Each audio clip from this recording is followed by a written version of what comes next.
और दीगर जितने शोरा इकराम हैं सब के सब तशरीफ ला चुके हैं।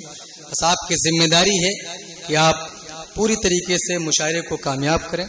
अब छोटा सा काम होना है, गुलपोशी करेंगे फ़हीम साहब, अल्पसंख्यक सेल के जिला सदर हैं, आप सबके गुलपोशी करेंगे। सबसे पहले डॉक्टर माजिद देवबंदी साहब को, अब इसके बाद में राम प्रकाश बेकुद साहब,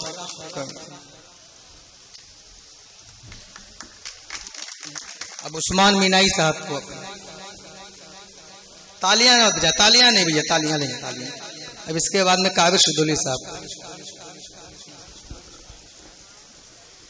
कलीम तारिक साहब, सज्जाद आजम लखीमपुरी साहब आ जाइए। अभी दो शायर वारिस अली वारसी साहब भी आ चुके हैं, रूम पे हैं। चेयरमैन साहब को आप एक आज की निजामत फरमाएंगे। जी राशिद जौनपुरी।